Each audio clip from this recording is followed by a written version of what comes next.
Muy buenas noches, mi nombre es Perla Reynoso y yo le voy a dar continuidad al tema hablándoles sobre las enfermedades quísticas medulares. Puedes pasarla. En esta se van a describir dos tipos fundamentales de los que son enfermedades quísticas con afectaciones medular. Vamos a tener en primer lugar las enfermedades que se van a presentar como riñón en esponja medular. Estas van a ser un trastorno relativamente frecuente y en general inocuo, que en algunos casos se va a asociar a nefrolitis y que no se va a analizar más detalladamente. El segundo grupo va a ser el complejo de enfermedades quísticas medulares, nefronitisis, que estas casi siempre se asocian a lo que es disfunción renal y es una causa infradiagnosticada de nefropatía crónica que suele debutar durante la infancia. La puedes pasar. De la segundo tipo, se van a reconocer 4 variantes de este complejo patológico en función del momento de aparición de estos. Vamos a tener que primero va a aparecer lo que es la nefrotisis del latente, luego la juvenil, la del adolescente y por último la enfermedad quística medular desarrollada en fase posterior de lo que es la vida adulta. Puedes pasarla. De estas 4, la forma juvenil es la más frecuente. Esta va a ser aproximadamente del 15 al 20% de los niños con una nefrotisis juvenil presente. Va a tener manifestaciones extrarrenales que suelen debutar como alteración rinitianas.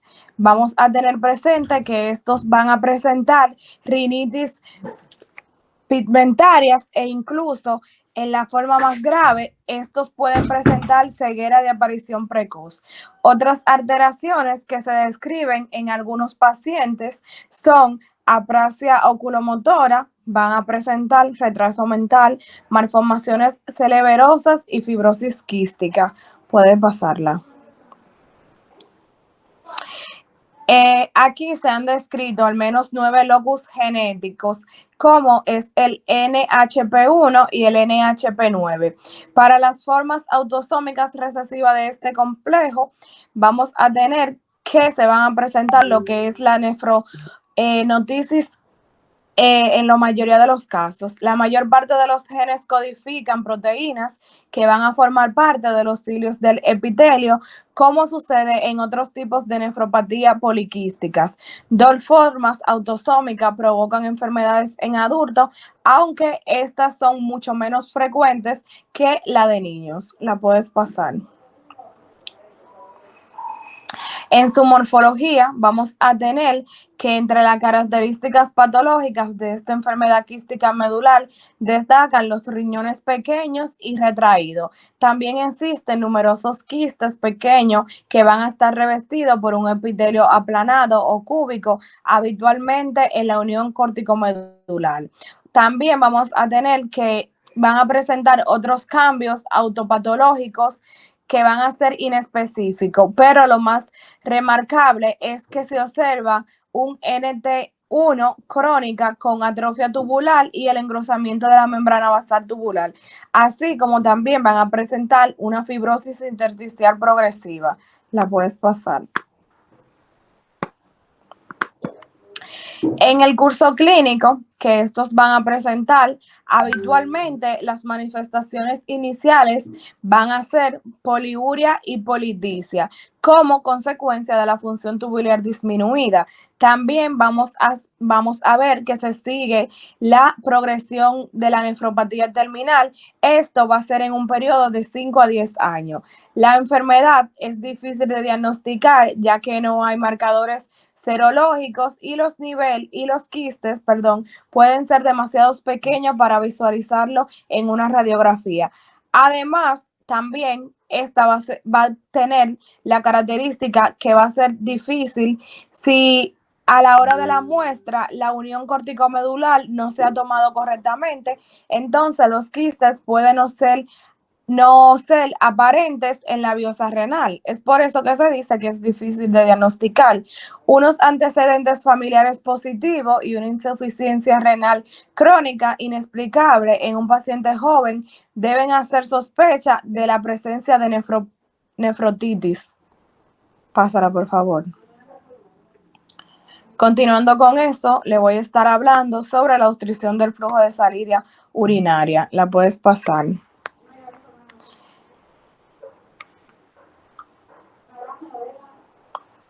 Pásala, por favor. Ok. Aquí vamos a tener los cálculos renales. La urolitiasis corresponde a lo que es la formación de cálculos en cualquier zona del sistema colector urinario, pero la localización más frecuente es el riñón.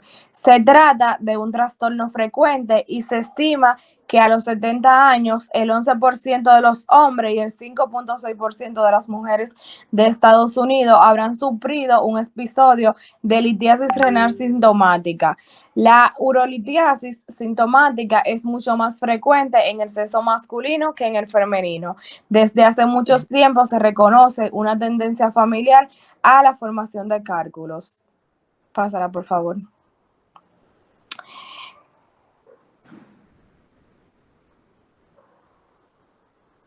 En la patogenia de estos cálculos se dice que se describen tres tipos fundamentales de cálculos, que estos aproximadamente el 80% de los cálculos renales están constituidos por oxalato calcio o una mezcla de oxalato y fosfato calcio. Luego tenemos lo que es el 10% que están formados por fosfato amínico, magnésico, y del 6 al 9% corresponde ya a cálculos de ácidos úricos o cistina.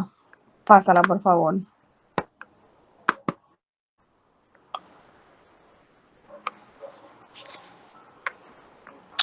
Aquí tenemos que en todos los casos existe lo que es una matriz orgánica de mucoproteína que va a representar aproximadamente el 2.5% del peso del cálculo. La causa de formación de los cálculos resulta dudosa en muchos casos, sobre todo cuando estos están constituidos por calcio. Parece que influye la confluencia en una serie de trastornos predisponentes, como lo que es la concentración de soluto, también el cambio de pH urinario y las infecciones bacterianas recurrentes. La cosa más importante para esto es el aumento de la concentración urinaria de los componentes del cálculo, de forma que se recupera la solubilidad en la orina sobre saturación. ¿Cómo se muestra? Sobre la saturación. El 50% de los pacientes que desarrollan cálculos de calcio representan hipercalciuria, que no se asocia a hipercalcilemia, sino que esta se va a asociar a lo que es la mayor parte de los efectos. Puedes pasarla. En su morfología, los cálculos van a ser unilaterales en aproximadamente el 80% de los pacientes. Las localizaciones habituales de formación son las pelvis y las cálices renales, así como la vejiga. Con frecuencia se encuentran muchos cálculos en el riñón, tienden a ser pequeños con un diámetro promedio de 2 a 3 nanómetros y pueden ser lisos o dentados. Ocasionalmente, la acumulación progresiva de sales da lugar a lo que es el desarrollo de estructuras ramificadas, que estas se van a conocer como cálculos en astas de ciervo, que crean un morden en la pelvis renal y da también en el sistema de cálices. Estos cálculos masivos suelen estar compuestos por fósforos amínico y magnesio. Puedes pasarla. En tanto al curso clínico que van a presentar esto, tenemos que los cálculos pueden estar presentes sin producir síntomas o un daño renal significativo, especialmente los grandes cálculos alojados en la pelvis renal. Los pequeños, entonces, pueden pasar al uréter, donde pueden alojarse y producir un tipo de dolor intenso conocido como cólico renal o uretral. Estos van a estar caracterizados por parasimosis de dolor en el colazo que irritan hacia la ingle. Si ocurre esto, con frecuencia se observan hematuria macroscópica. También tienen una importancia clínica, ya que radica en la capacidad de obstruir lo que es el flujo de la orina o también pueden producir suficiencia traumatismo como para causar una ulceración o una hemorragia. En cualquier caso, estos predisponen a presentar una inflamación bacteriana al que la sufre y afortunadamente en la mayoría de los casos la radiografía permite realizar el diagnóstico fácilmente. Pásala, por favor. Tenemos lo que es la hidronefrosis, que esta es la dilatación de la pelvis y los cólicos renales con atrofia acompañada del parénquima. Esta producida por la obstrucción al flujo de la salida de la orina. La obstrucción puede ser súbita o insidiosa y aparecer en cualquier zona de las vías urinarias, tanto de la uretra o de la pelvis renal. La causa más frecuente que vamos a tener de estas son que vamos a encontrar, pásala. Vamos a encontrar una congénica, que esta atraviesa lo que es la uretra y también da como paso formaciones de las válvulas en el uréter o la uretra. Causan compresión del uréter por una arteria renal aberrante, tosis renal con torsión o retorcimiento del uréter. Luego tenemos lo que es la adquirida o cuerpos extraños. Ahí va a presentar cálculos, papilas necróticas despreciadas o lesiones proliferativas. También presentan hiperplasia prostática benigna, carcinomas de próstatas, tumores de la vejiga como son papiloma y carcinomas, enfermedades neoplásicas continua como son linfoma retroperitoneal, carcinoma del cuello uterino o del útero. Vamos a tener también los que son las de inflamación, que aquí vamos a tener prostatitis, uretritis, uretiritis, fibrosis retroperitoneal, y ya por último vamos a tener los que es las neurogenas, perdón. Estas van a causar daños de la médula espinal con parálisis de la vejiga, y en embarazo normal pueden ser leves y reversibles. Pásala, por favor. Ya por último, vamos a tener los que son los tumores. En las vías urinarias se dan muchos tipos de tumores benignos y malignos. En general, los benignos, como son pequeños adenomas papilares corticales menor a 0.5 centímetros, que se van a encontrar en el 40% de los adultos, no van a tener importancia clínica. El tumor maligno más habitual en el riñón es el carcinoma de células renales, seguido en frecuencia del nefroblastoma, o también se le conoce como tumor de Wirth, y de los tumores primarios de los cálices y de la pelvis. Otros tipos de cánceres renal son raros y no se van a describir aquí, y los tumores de la vía urinaria baja son aproximadamente 2 veces más frecuentes que los carcinomas de las células renales. Pásala, por favor. Ya por último, vamos a hablar un poquito sobre lo que es el tumor de Wirth. Aunque el tumor de Wirth no es frecuente en adultos, es el tercer cáncer de órgano más frecuente en niños menores de 10 años. Estos tumores contienen una variedad de células y componentes tisulares, los cuales van a estar derivados todos del mesodermo. El tumor de Wirth, como es retinoblastoma, puede sugerir esporadimiento o ser familiar, y la susceptibilidad a la tumorigenería se hereda como un rasgo autosómico dominante. Esta neoplasia se aborda con mayor detalle en el capítulo 6, que le van a estar hablando más adelante, y siempre va a ser muy frecuente en los tumores que se ven de la infancia. Hasta aquí mi parte.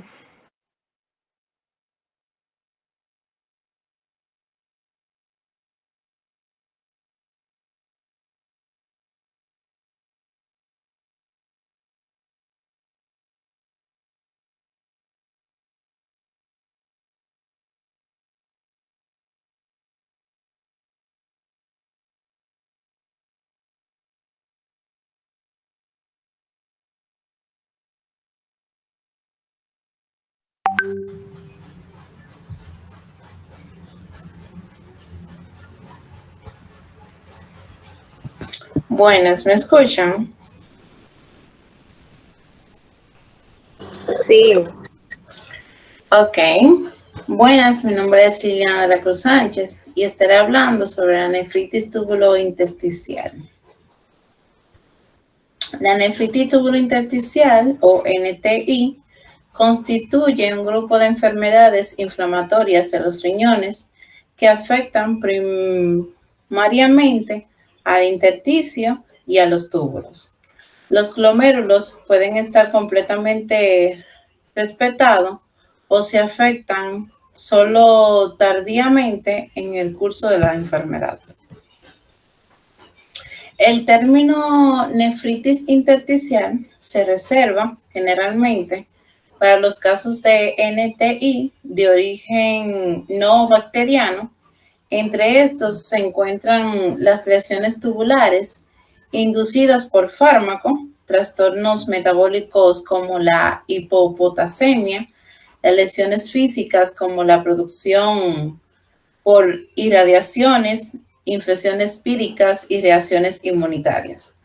En función de las características clínicas del carácter del exudado inflamatorio, la NTI, independientemente del agente etiológico, puede dividirse en las categorías tanto aguda como crónica. Estaremos hablando sobre la pielonefritis aguda. La pielonefritis aguda es una inflamación habitualmente supurativa del riñón, de la pelvis renal, está producida por infecciones bacterianas, es una manifestación importante que implica afectaciones de las vías inferiores, cistitis, prostatitis, uretritis. Superior estaremos la pielonefritis o de ambos. Su patogenia, los principales gérmenes causados de la pielonefritis aguda son los bacilos entéricos gram negativo. Escherichia coli es el más frecuente, y otros gérmenes importantes como Proteus, Klebsiella y la Pseudomonas.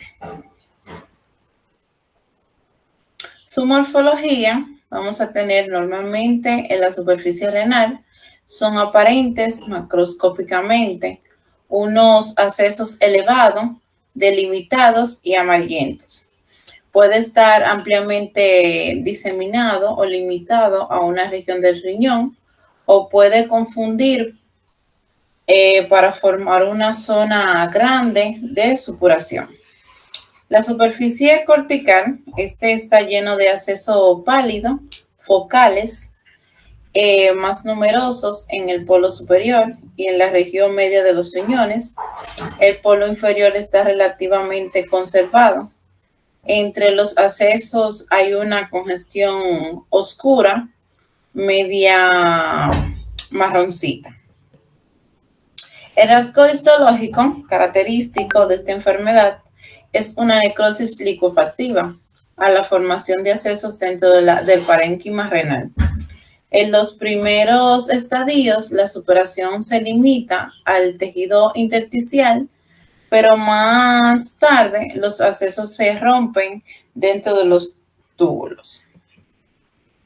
En su curso clínico, la pielonefritis aguda se puede asociar a trastornos predisponentes como los que se han descrito anteriormente al abordar los medicamentos patológicos. Entre ellos se encuentra la obstrucción urinaria, congénita o adquirida, instrumentación sobre las vías urinarias, sobre todo sondaje, reflujo vesículo-uretral, embarazo de 4 a 6% de gestación, desarrollan bacterias en algunos momentos del embarazo y del 20 al 40% de las mismas terminan presentando una infección urinaria sintomática si no reciben tratamiento. Esto se va a presentar más en el sexo femenino y de la edad avanzada del paciente. Lesiones renales se van a presentar persistentes que provoca cicatrices intrarrenales y obstructivas, La diabetes mellitus, en la que los factores predisponentes más frecuentes son las infecciones y la disfunción vesical. Y también los inmunodepresión e inmunodeficiencia. La pielonefritis crónica y nefropatías por reflujo. La nefritis crónica se define aquí como una entidad morfológica en la que la inflamación intersticial y la cicatrización del parénquima renal se asocia a cicatrización macroscópicamente, visibles y deformidad del sistema pielocalicial. La pielonefritis crónica es una causa importante de insuficiencia renal crónica. Puede dividirse de dos formas, la pielonefritis obstructivas crónicas y la pielonefritis asociada a reflujo. La nefropatía por reflujo es una forma más frecuente de la pielonefritis crónica, cicatricial y en resultado del solapamiento de la IV sobre RV congénito y reflujo intrarrenal. El reflujo puede ser unilateral o bilateral, así las lesiones renales resultante puede producir cicatrización, atrofia de uno o dos de los dos riñones o pueden afectar a ambos, lo que podría provocar una insuficiencia renal crónica.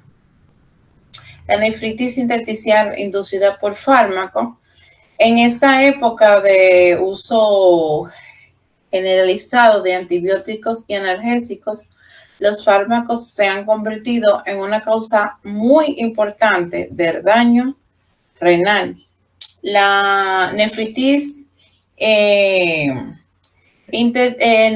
intersticial aguda secundaria a los fármacos aparece como una reacciones adversas frente a un número de cada mayor de la gente.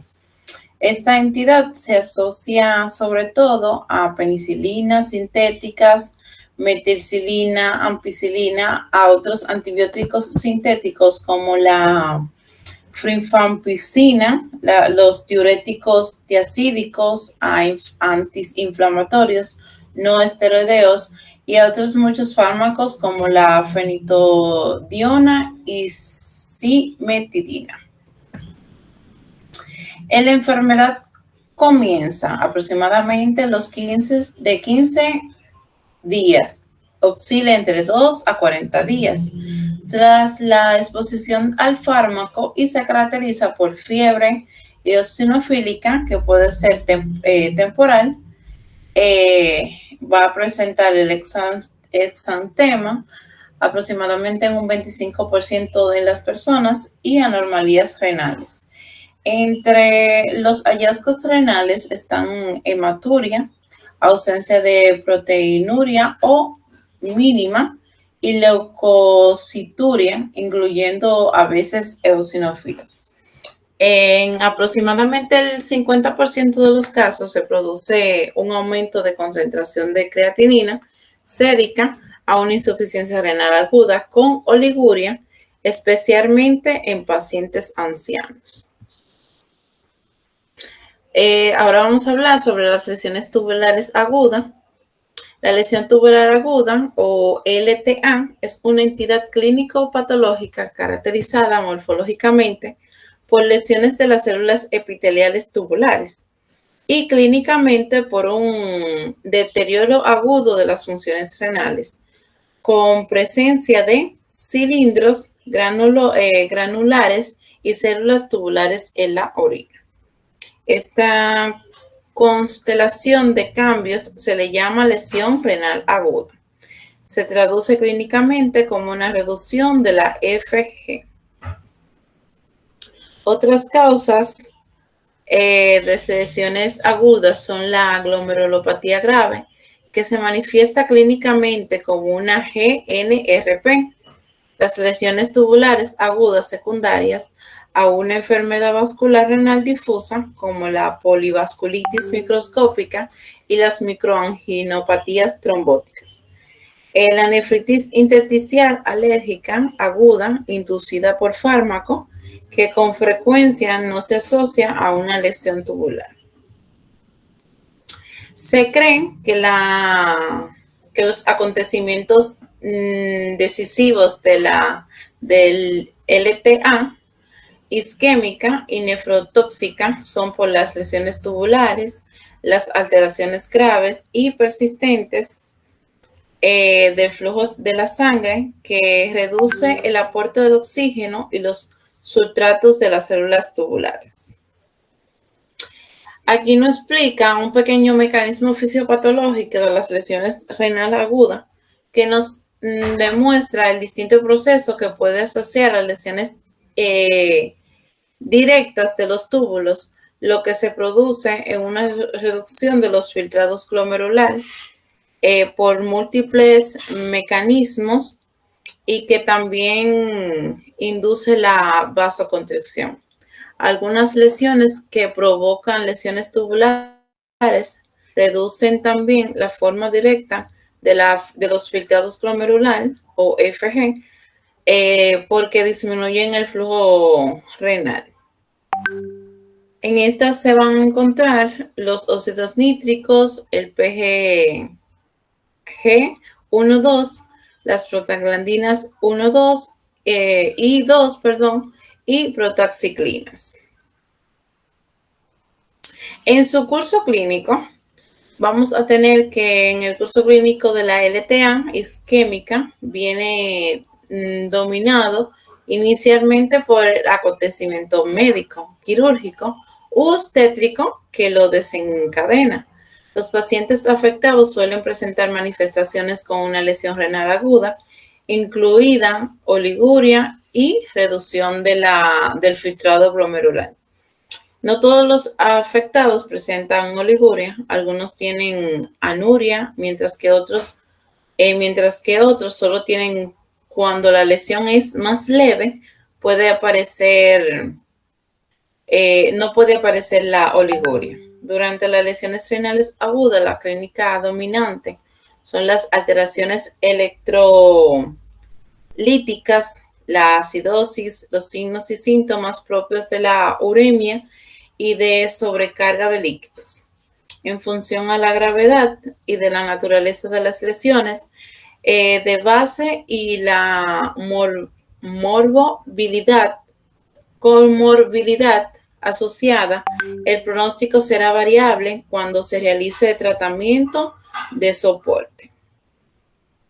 Hasta aquí mi parte.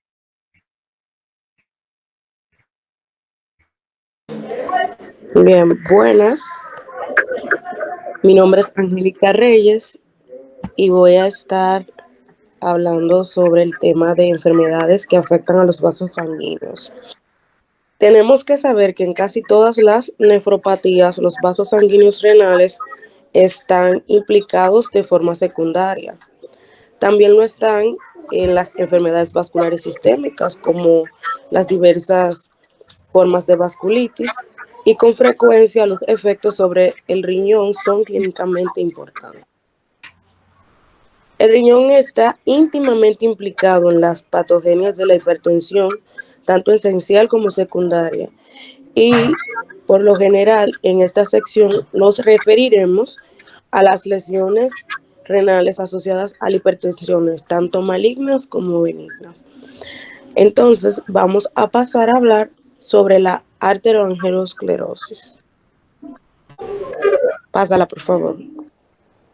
Con relación a la arterionefroesclerosis, este es un engrosamiento y la esclerosis es el engrosamiento y la esclerosis de las paredes arteriales, así como los cambios renales asociados a las hipertensiones benignas. La alteración morfológica claramente va a estar caracterizada por afección de las arteriolas pequeñas y se conoce como arteriolosclerosis hialina. Pásala, por favor.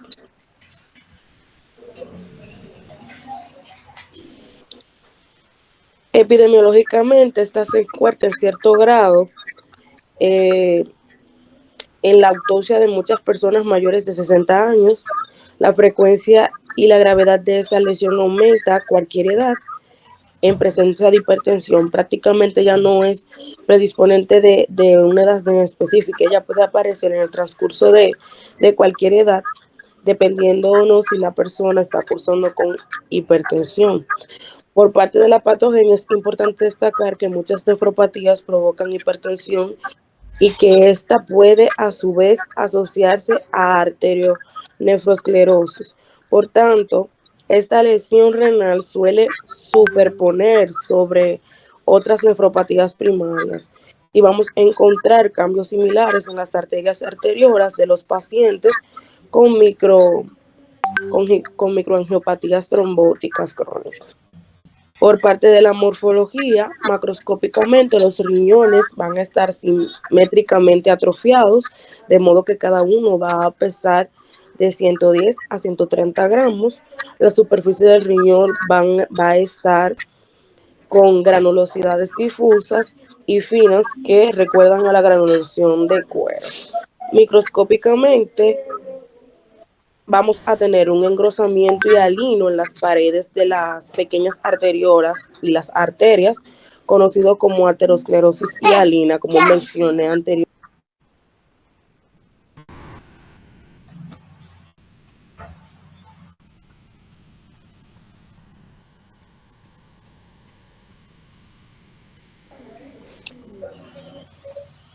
Bien, ahora vamos a hablar sobre la hipertensión maligna. La hipertensión maligna es la presión arterial normalmente superior a 200-120 milímetros de mercurio. Este es bastante menos frecuente en los Estados Unidos que la hipertensión benigna y la presentan a cerca del 5% de las personas con presión sanguínea elevada. El curso clínico de esta va a estar diferenciado en ciertos puntos, porque por ejemplo, las personas que tengan síndrome de hipertensión maligna, estas van a tener un curso clínico de paliedema, encefalopatías, anomalías cardiovasculares e insuficiencia renal. Pero los síntomas relacionados con la presión intracraneal aumentada, los pacientes que cursen con este tipo de fenómeno, pues van a tener náuseas, vómitos y dificultades visuales. Pásala, por favor.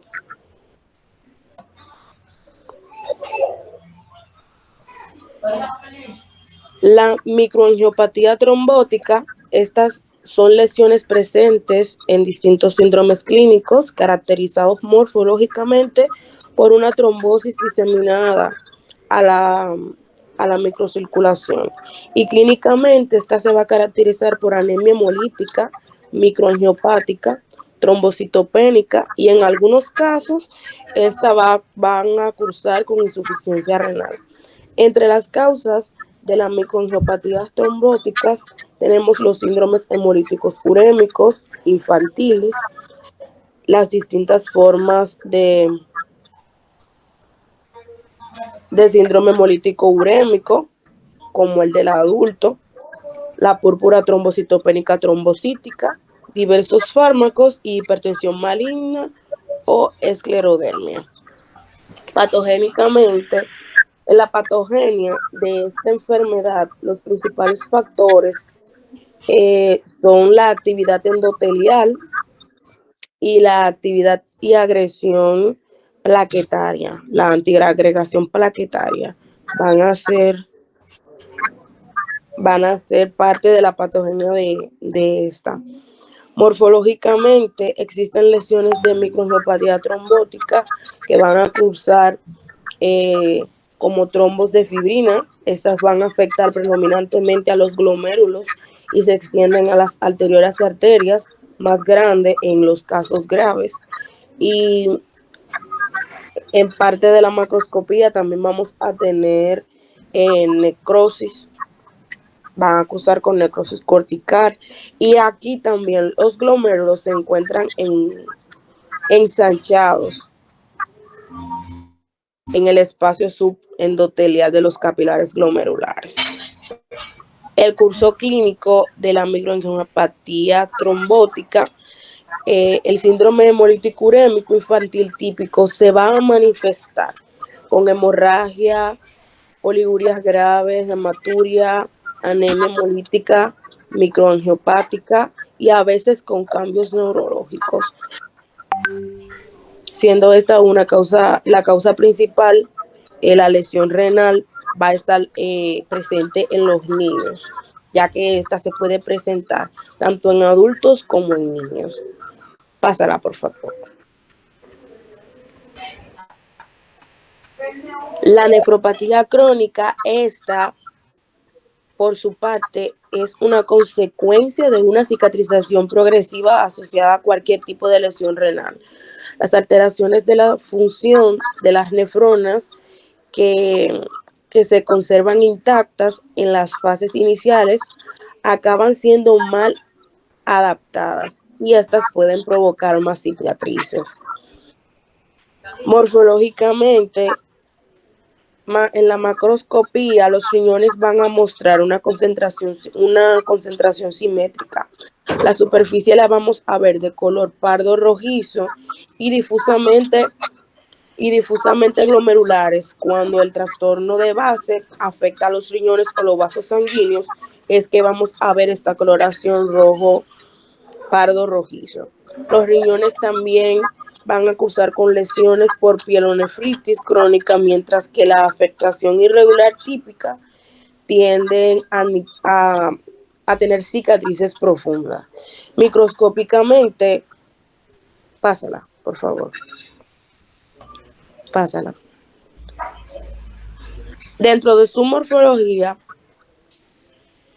microscópicamente, todos los casos de nefropatía crónica se van a caracterizar por una cicatrización evolucionada de los glomérulos y en ocasiones hasta esclerosis completa.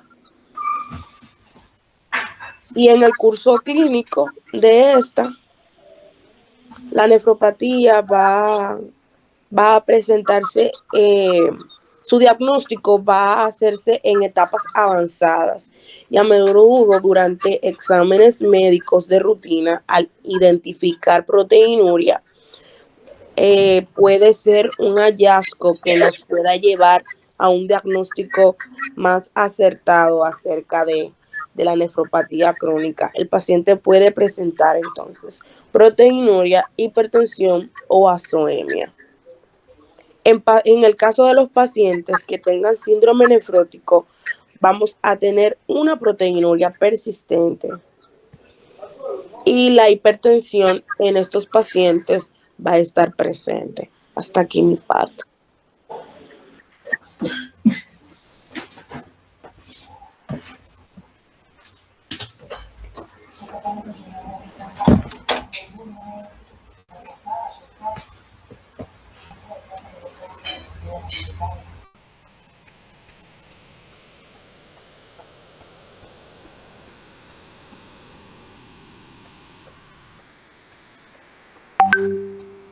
Se despertó.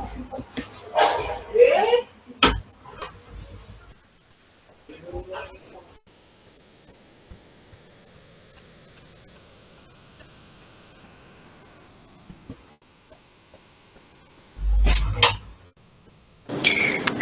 Buenas, mi nombre es Rachel Fum y a continuación yo les estaré hablando acerca de las enfermedades quísticas de riñón. Siguiente, por favor.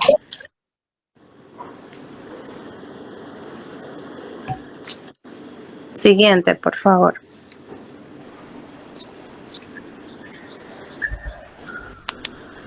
Muy bien, las enfermedades quísticas de riñón no son más que un grupo heterogéneo de enfermedades que incluyen trastornos de tipos hereditarios, del desarrollo y también pueden ser adquiridos. Estas enfermedades con estos diferentes trastornos en los que se puede manifestar son de mucha importancia clínica, ya que son muy frecuentes y causan problemas clínicos, diagnósticos, de radiología para su diagnóstico diferencial. Gran parte de ellos son consecuencia de la insuficiencia renal crónica y se pueden confundir con tumores malignos. Como consecuencia de la insuficiencia renal crónica se debe porque hay un aumento de esos cuerpos nitrogenados y esto va a hacer que el riñón pierda su capacidad de filtración glomerular y vaya dañando estructuras. Y estos quistes pueden ser también de esta forma. Siguiente, por favor. Entonces, tenemos los primeros, que son los quistes simples, que son lesiones inocuas, específicos, tienen espacios quísticos que pueden ser únicos o múltiples. Y estos van a medir diferentes tamaños, puede variar de 1 a 5 centímetros y rara vez van a llegar a medir 10 centímetros de diámetro. Sus características es que son translúcidos, están revestidos de membrana gris, brillante, lisa y llena de un líquido claro. En su microscopía tenemos que la membrana está recubierta de una capa de epitelio cúbico o aplanado que se presenta generalmente de manera atrófico. Se suelen localizar en la corteza siempre y estos carecen de gravedad clínica porque cuando se descubren casi siempre es post-mortem. Ahora, cuando el paciente está vivo, se toma como referencia para establecer el diagnóstico diferencial de los tumores renales. Siguiente, por favor.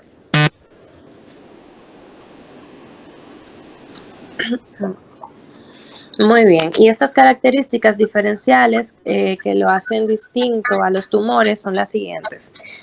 Y es que tienen contornos lisos, los quistes simples, son avasculares, los tumores son vasculares, los quistes producen señales de líquido más que de sólidos en el ultrasonido. Esto lo diferencia porque los tumores tienen más apariencia de señales sólidas que de líquidas, porque el quiste está lleno de una sustancia líquida. Entonces hay quistes que se pueden presentar porque se asocian a diálisis. Estos se llaman quistes adquiridos o asociados a diálisis y son propios de pacientes con una nefropatía terminal que se han sometido a largos años de procesos de diálisis. Y estos van a presentar características específicas como por ejemplo la hematuria. En la pared del quiste podemos hallar adenomas sumados al quiste y adenocarcinomas papilares. Siguiente, por favor. Muy bien, la siguiente enfermedad o trastorno quístico que pueden presentar los pacientes es la nefropatía poliquística autosómica dominante en el adulto. Como su nombre lo dice, esta nefropatía es de origen genético y presenta múltiples quistes expansivos en ambos riñones. Estos quistes van a destruir el parénquima interpuesto de las estructuras como las nefronas y todo el riñón. Entonces, en su epidemiología tenemos que una persona de cada 500 o 1000 habitantes va a nacer con esta herencia autosómica dominante de nefropatía. Son responsables del 10% de los casos de insuficiencia renal crónica que lo desarrollan los pacientes a partir de edad avanzada, generalmente a los 50 años. Es genética heterogénea y del 85 al 90%, el gen que se va a presentar defectuoso es el PKD1, en el brazo corto del cromosoma 16 específicamente. Este gen codifica la proteína 460DA, que también se le conoce como policistina 1, y está ubicada en la membrana celular, específicamente extracelular. Entonces, la policistina está en la parte del cilio, está ahí, ¿verdad?